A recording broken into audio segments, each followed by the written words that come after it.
Merci à vous de nous rejoindre sur la première chaîne de télévision gabonaise. Madame, Monsieur, bonsoir et bienvenue à ce rendez-vous de l'actualité. Quelle méthode et quelle technique pour lutter contre les abandons scolaires?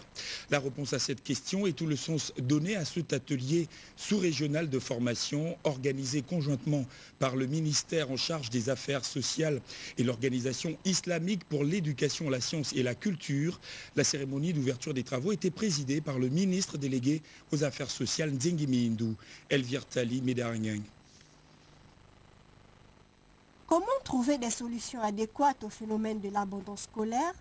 La question a été évoquée au cours d'un atelier de formation initié par le ministère des Affaires sociales regroupant les délégations venues du Cameroun, Mali, Togo, Sénégal et du Maroc. Au cours de ces travaux, le ministre délégué aux Affaires sociales a réaffirmé l'intérêt que le gouvernement gabonais accorde à l'éducation. En convient donc les républiques sœurs, le gouvernement de la République gabonaise, dirigé par le Premier ministre Paul Biegomba, dans la mise en œuvre de très hautes instructions du président de la République, chef de l'État, son Excellence Ali Bongo Ondimba, voudrait profiter des expériences vécues par les uns et les autres pour analyser le phénomène, afin d'améliorer la lutte contre la déperdition scolaire à travers l'action socio-éducative. Ainsi, au-delà de nous outiller sur les méthodes et techniques de lutte contre les abandons scolaires, cet atelier devrait également nous permettre d'apprendre les stratégies de réinsertion sociale.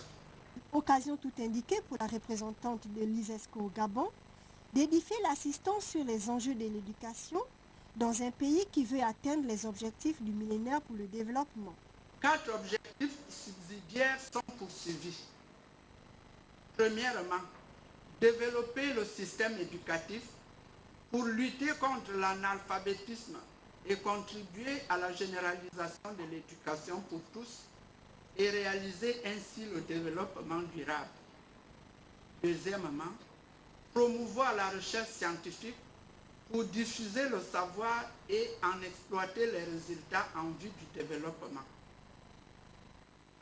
Troisièmement, activer le rôle de l'action culturelle dans le développement de la société et l'instauration de la paix et de la cohabitation entre les peuples.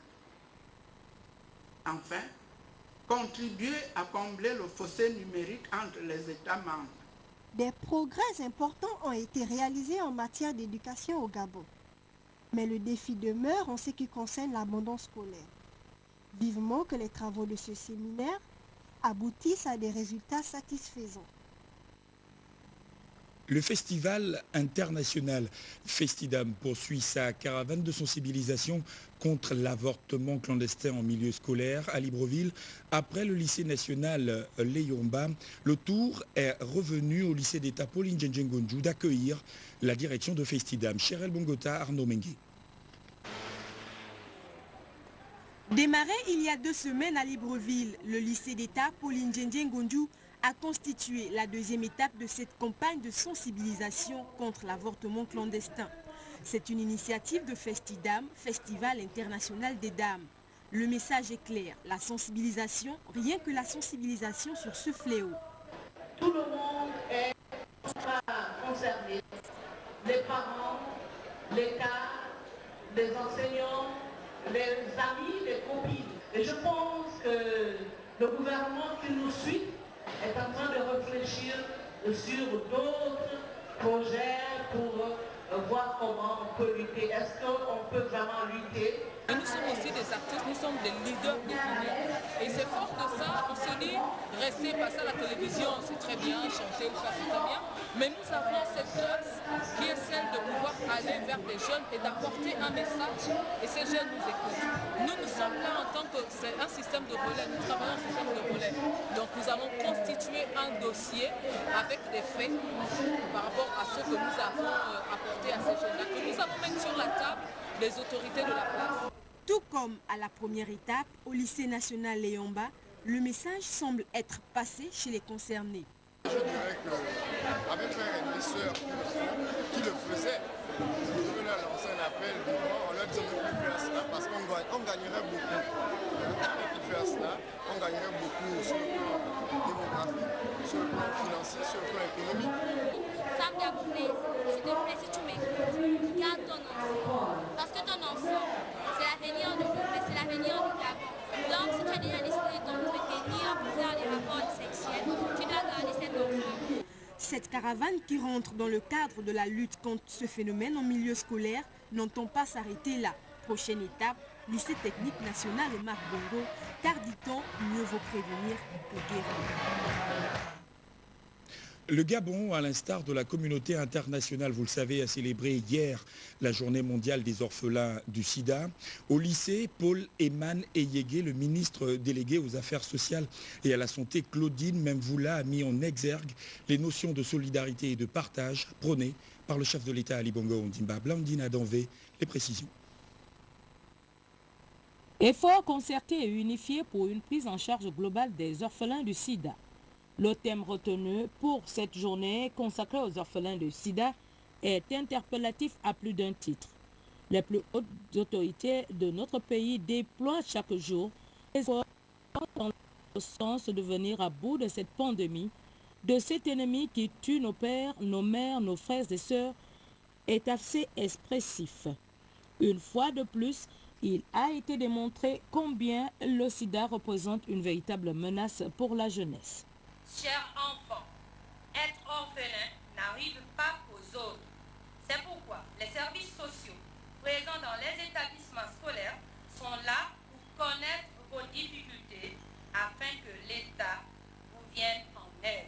Les notions de paix, développement et de partage permettent d'entrevoir la manière de travailler ensemble efficacement, c'est-à-dire de concert, avec un focus sur la sensibilisation sur les droits des orphelins du sida. Ici, un accent particulier a été mis sur la prévention avec cette convention sur les droits de l'enfant et une fiche pour recueillir des données. Lorsqu'un enfant perd son père ou sa mère, ou même les deux, il devient très vulnérable.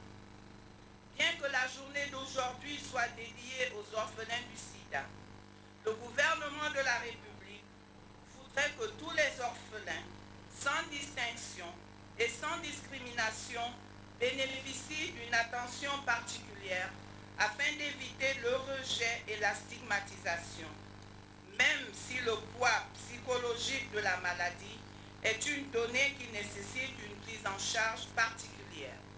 Les chiffres sont effarants à travers le monde entier. 15 millions d'orphelins du sida. Au Gabon, on parle de près de 57 000 cas. Le gouvernement de la République a pris l'engagement de faire de la lutte contre les inégalités sociales et les disparités l'une de ses missions fortes. Récemment, en séjour à Koulamoutou dans la province de Logoué-Lolo, le ministre des PME et PMI ne s'est pas seulement contenté de l'organisation du forum des PME et PMI dans cette localité. Jean-Félix Moulungui est allé au-delà de cette rencontre sur le terrain, toucher du doigt les conditions de travail des opérateurs économiques locaux. Serge Nzengue Mabila et Paulin Siaki l'ont suivi. En séjour dans la province de Logoué-Lolo, lors du forum des PME et PMI axé sur la première journée des petites et moyennes entreprises et petites et moyennes industries, organisée par la coordination provinciale de Logoué-Lolo, conjointement avec la caravane de sensibilisation à la création des PME et PMI, organisée quant à elle par la direction générale de ce ministère. Le ministre des petites et moyennes entreprises, petites et moyennes industries et de l'artisanat, Jean-Félix Moulungui, et sa délégation ont pu s'imprégner au cours de ces visites des réalités de fonctionnement des petites et moyennes entreprises dans Logoué-Lolo. Les difficultés auxquelles elles sont confrontées ont été également mis aux premières loges. Cette visite était pour le ministre l'occasion de prendre le pouls réel de l'apport de ces PME en termes de développement avec tout ce qui se rapporte, éventuellement la réduction du chômage et autres. Jean-Félix Moulungui est allé s'imprégner de l'avancement des travaux sur le site qui va abriter les locaux des petites et moyennes entreprises, petites et moyennes industries dans la province de l'Ogooué-Lolo. Au bord de la Bouédingini, il y a les lignes haute tension. Donc ça met en danger de mort tous nos artisans. C'est pour ça que nous avons trouvé un autre site qui est plus approprié, où il n'y a pas du tout de danger pour nos artisans. Quand nous repartons à Libreville, déjà en conseil interministériel, je veux que ce sujet, ça va aller très vite pour que les TP déjà puissent faire les terrassements. Et que lorsque le chef d'État reviendra ici pour le conseil des ministres délocalisés, on puisse poser la pierre. Il faut dire que les entrepreneurs de l'Ogooué-Lolo sont décidément engagés. La suite du journal avec cette communication de la Chambre de commerce, d'agriculture, d'industrie et des mines du Gabon. Le président de la Chambre de commerce, Jean-Baptiste Bikalou, à travers la vice-présidente en charge de la section artisanat, invite tous les opérateurs économiques gabonais et étrangers, légalement constitués ou non, ayant moins de 20 employés, à assister nombreux à une importante réunion ce mardi 10 mai 2011 à la grande salle de réunion du deuxième étage de la Chambre de commerce. Sont conviés les PME exerçant dans les secteurs ci-après, le bâtiment et travaux publics, les services, l'artisanat, sport et œuvres de l'esprit, de l'alimentation, de l'industrie et de la production. Cette réunion, précise ce communiqué, concerne les entreprises membres ou non de la Chambre de commerce. Responsabilité et éthique du militant du Parti démocratique gabonais, les questions ont donné le temps de ce séminaire organisé par les responsables de cette formation politique dans le 4e arrondissement de Libreville. Parmi les conférenciers, Alexandre Barreau-Chambrier, le membre du bureau politique du PDG et élu de cette circonscription. Les précisions, Jules Dafleur-Andemé. Renforcer les capacités du militant, c'est à la base mettre à contribution son engagement pour développer les rôles et devoirs du PDGiste. Alexandre Barreau-Chambrier, face à l'auditoire, a choisi au présidium de ce séminaire de communiquer sur la forte détermination à cultiver. La politique que le distingué camarade est en train de mettre en œuvre, qui vise l'émergence, c'est une politique pour que chacun d'entre nous devienne autosuffisant, devienne responsable. On vient au parti parce qu'on croit en certaines valeurs qu'on veut défendre au sein de la société. C'est un parti de masse qui cristallise l'unité nationale et qui se veut le promoteur du mérite, du travail et de la compétence. Militer et militaire trouvent leur sens dans l'étymologie militari qui vient du latin. Le professeur Enongwe a décemment illustré en fondant son exposé sur la réalité partisane qui doit évoluer au regard du contexte. Militer, c'est avoir une attitude combative pour faire triompher une cause. Donc, avoir une attitude combative pour faire triompher une cause. Et lorsque la cause en question est la cause politique, est une cause politique, on parle alors de militants politiques. Et cette attitude combative peut revêtir ou non la forme d'une adhésion à une structure politique qu'on appelle parti. Pierre Parfin Gondjou, dans un schéma qui a laissé transparaître la responsabilité et l'éthique, a retenu l'attention des participants. Le jeu de questions-réponses et la notion de soutien au distingué camarade Ali Bongo Ondimba, l'intervention du vénérable sénateur Damas Ozimo, tout ou presque a enrichi les échanges au moment où les indicateurs politiques sont sujets et objets de stratégies de cohésion pratiquées au littoral et au continent. ABC parlera d'idées conquérantes.